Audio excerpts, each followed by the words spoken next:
Hello, and welcome to this tutorial on how to use the 12-alg method to learn freestyle or free cycles for the 3x3 blindfolded. So what is the 12-alg method? As the name suggests, you learn a maximum of 12 algorithms, including the mirror images for edges and 12 for corners, and it acts as a simplified freestyle. A couple of notices just before we start. I'm going to be doing this in my orientation, which is green on top, red on front. Obviously you do it in yours. The examples I'll be giving will be for my down front buffer because I learn M2. And bear with me, it doesn't really matter just now because I'm going to show you how to do this for your own buffer. But the examples I'll be giving will be this one, up, left, front. Another thing as well, it will really help to know commutator notation and interpret it properly if you don't already. Let's get started with the edge cases and how I group them together. I've grouped them in terms of whether they're both targets, and so we'll be doing these in letter pairs, whether both targets are good, whether one has a good edge and a bad edge, or a good sticker and a bad sticker, or whether the case contains two bad stickers. If you don't know already, I'll demonstrate with this case, which is one of the algorithms by sheer chance. First target is a good sticker because I can set this up to here without having to resort to any F or B moves. So I can do U, R, U prime. The second target is a bad sticker, which is on this left-hand side. I can't do this without having to rotate or use a B move to set that sticker up to up back. As I've showed you before, it solves two good stickers. These cases solve two good stickers. It goes from down front to up back to up front. And it's U M prime, sorry. U2 M U2. I'll show you that fastish. The second case is this. Show you it slowly first. And it cycles from here to back, down, or down back, sorry, to up front. And that is a fat U2 M prime twice. The reason I've included this one, or when I learnt this originally, was because that it makes a cycle out of this bad edge here, and I never really liked solving this edge for M2, basically. The next case is two good edges again, and if you know M2, you should know this algorithm already. I'll set it up. But you're now making a use of an 8-move commutator, including this back piece here. And there's a lot of potential for these kinds of algs. These are the algs that will get you to full freestyle. So the first case, here to here, front right to up here. And you should see this in commutator notation. I'm going to do A prime now. And the fourth alg is the mirror. So we're now doing here to here to here.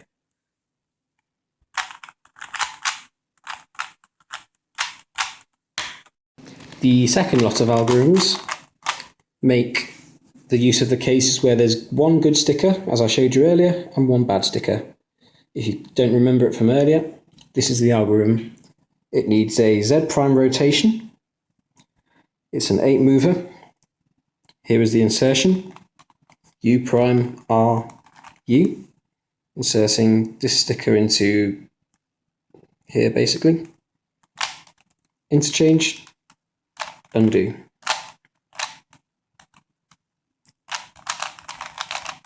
Algorithm number 6 is the mirror. So from here to here to here.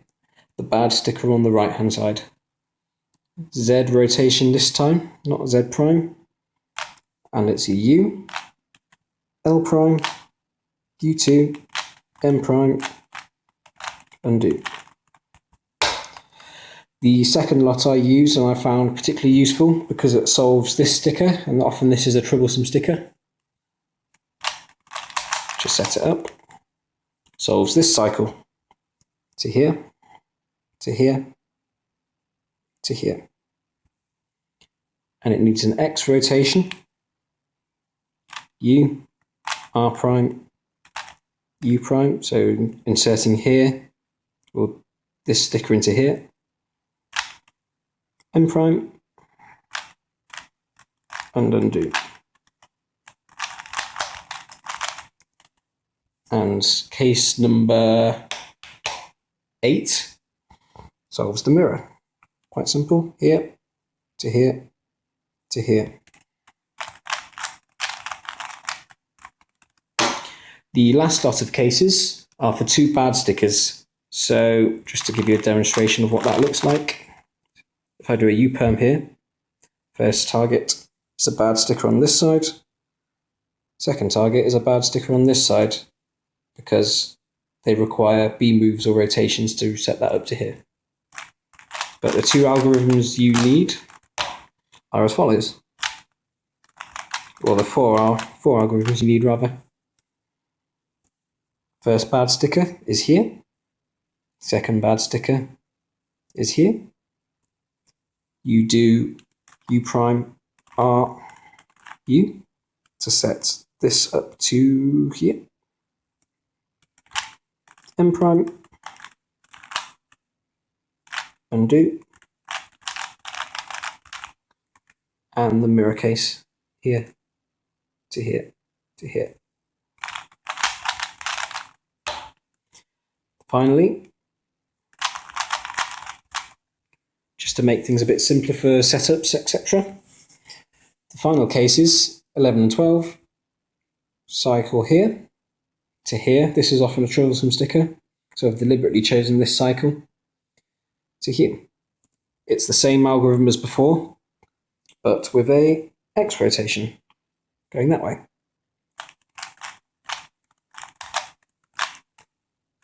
Just like that. And predictably, the mirror case cycles that bad sticker and the bad sticker on the bottom one here, and is the exact mirror. Okay, so I'll show you how to do parity and how to solve hard cases. Just a couple more ideas of how you would set up those hard cases. Here we've got 2 edges left. This one to a bad sticker here. And we've left our corners unsolved for parity. So what we want to do ideally is leave this one and this one unsolved. So actually we're going to have to cycle from here to here to here, which means we need to find an algorithm that cycles those 3. What we can do is take this, because it's a bad to good case. If I set up that bad sticker into a good position again, this one's hasn't been altered in any way, so I'd use that number 3 algorithm, which is that one, and undo that setup move, and that leaves me standard M2 parity, but I could set that up to a C-perm and finish. This second part on corners is going to be more of an explanation of what's going on for corners, because it's slightly different.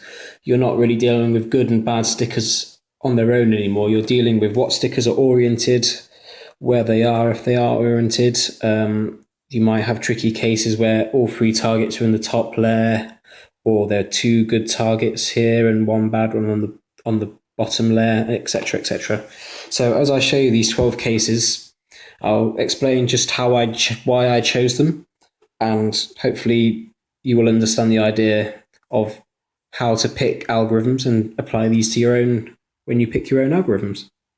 The first lot of algorithms I decided upon were for cases where all 3 were oriented. So as you can see, all nicely oriented. Here's the first example. Here to here to here. When I chose this, I chose an 8-move algorithm, so that if ever this case came up, it's just sort of that one, that one there, twice, R2, D, L2, D prime, and that was quite a nice one. Oh, and the obvious one is U-perms. You should know these already. And these are useful for setting up to. So if you have a case, don't need to show you U-perm, but let's think. We have this case here. Here, to here, to here. Now, because this sticker is one move away from being a U-perm, no, sorry, an A-perm, I've now basically set that up to an A-perm, and that's why it's useful to know your algorithms where everything's oriented. As you saw with the previous examples, or the very first example, where there were two oriented edges on top and one on the bottom, for the purpose of making setups easier and finding a nice case, I decided to learn a case as well where two are on the bottom, which goes as follows. So here, to here, to here. And learning an algorithm like that generally makes setups easier and setting up in the long term. So if you want to learn this algorithm, it's a Z, it's an X prime,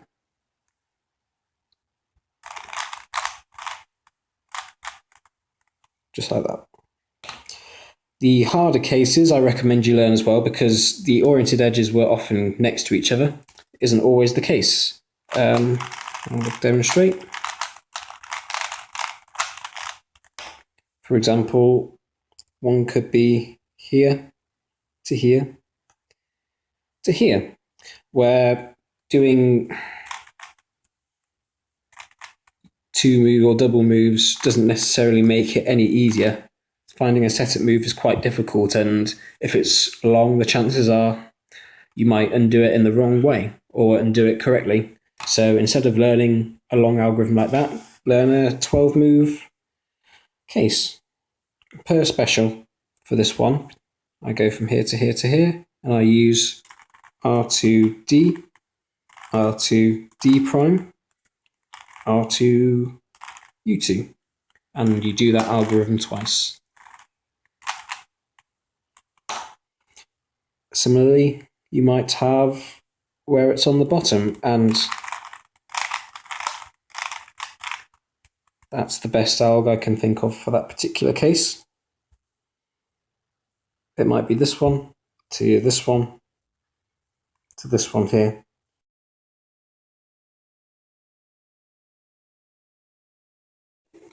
You're not always going to have all of your targets oriented nicely. In fact, it's quite rare that you get that. So, in fact, you might have cases like this. Focus, focus, focus. That'll do. Here to here, at the back here. Not quite oriented. Now, obviously, you've got the option of doing a D prime, so putting that sticker here, and putting that on top into a A-perm, like before. But why not learn the 8 mover? Instead, go U prime, being the interchange, R prime, D2, R, and undo. As you can see, it's solved. And quite often knowing that case is going to save you a lot more moves and a lot more time. The next one I think is quite important. It's quite similar, but same sort of case. Oriented edge there first, but now that sticker's here. If I wanted to try and set that up to this position, because I know of that algorithm, it's not going to be so easy. I can't necessarily do it with just D moves. So it's useful to know another algorithm where I solve this kind of edge directly. So in case I can't do that one, I'll do this one instead. So that's similar. It's a U prime again. R prime, D prime, R. And undo everything. And there's one more because they're not necessarily going to have a target on the bottom layer, it might be on the top. So this is the one I use. Here, to here, to here. Now, of course, I could do a B2 to set that up here to that first algorithm from this set, but why not just learn case when it's in that layer already? So what I do is, and I'm sure there's a better way, but this is what I use and it's quite fast. I do a X prime, Z, and I do D, R, U prime, R prime, yes, D prime, and the inverse of that is a sexy. It might not always be possible to have two targets sort of nicely oriented next to each other. You might get something like this. We have to go from here to here to here. And setting up this case to something easier isn't quite so simple, nor is it easier setting this up to some sort of A-perm. You're going to have to learn an algorithm that solves this kind of shape, this kind of case. For this particular one, I've opted for a Z rotation, U, L prime, U prime, R2. Undo. And similarly, there's a second example I learned for that one. Again, same two edges up here, but now instead of this sticker, we're solving this one. That doesn't set up to here, unfortunately. So I'm going to have to find something that solves this case. What I do instead is I rotate. I use this insertion here, I bring this sticker down, I do a D2, end up like that. But it gives me more options for trickier cases like that. The idea as well is to learn just specific cases as part of your 12 algs maybe that solve the harder cases, or ones where it's almost impossible just off the top of your head to set up, although it is possible. What I do for this particular case, for example, is here, to here, to here, and I rotate, and as you can see, it can be written in commutator notation, but it goes a little something like this: R, U, R2, U prime, R prime, F2. And actually, if you look at that, it's the same form, but you can do it twice, but it's a nice commutator that solves that trickier case. And if I just show you that algorithm in action, I've got here to here to here. Now that's very, very hard to set up to anything. So what I do instead is I do a B2 to set up that sticker to that case. And what I'm left with is the inverse of that algorithm, F2. Do the algorithm, and a B2 setup solves that. My final case is a 10 mover. If you go on Chris Hardwick and Daniel Bayer's page, they're titled cyclic shifts. Quite a lot of these aren't very intuitive, but they're combinations of commutators. So I'll give you this example.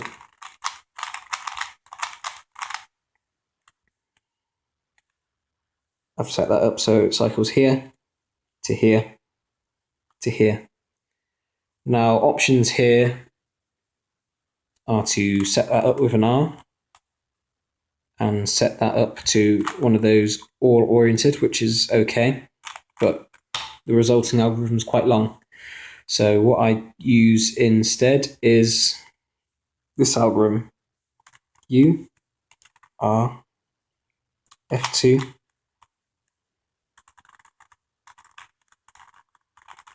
that move, which is sort of an inverse sexy, F2, U, R prime. Just a quick demonstration of how parity would work for doing a 12-alg method type style of solving. So we've left these two unsolved, so we can solve them with parity later, just as an example. And I've now got two targets left for corners. This one's got to go to here. Now this one is possible to go and solve directly into a T-perm. So if I bring that down to here, bring that across and put it in there, I'm now solving a T-perm. But if I want to set it up for later, say if I want to solve corners first, I'd need to find some sort of cycle that solves here to here to here. Now what I could do is do a B prime here, that's now here to here to here, and that is an inverse case of the one we know. So I'd solve the inverse of that. And undo the setup move, and that leaves me with my two unsolved corners and a T-perm. But that's the basic idea. Now what you can do is you could learn this as a method, and that's understandable and you will get by with it. But how does it prepare you for learning freestyle or free cycles? Basically, we'll give you an example.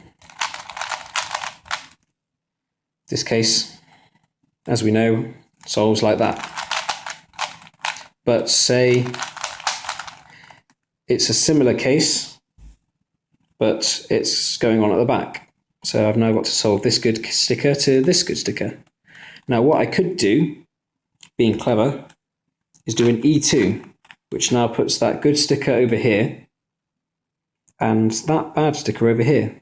So I could solve that as I would do normally. But wait, that cancels.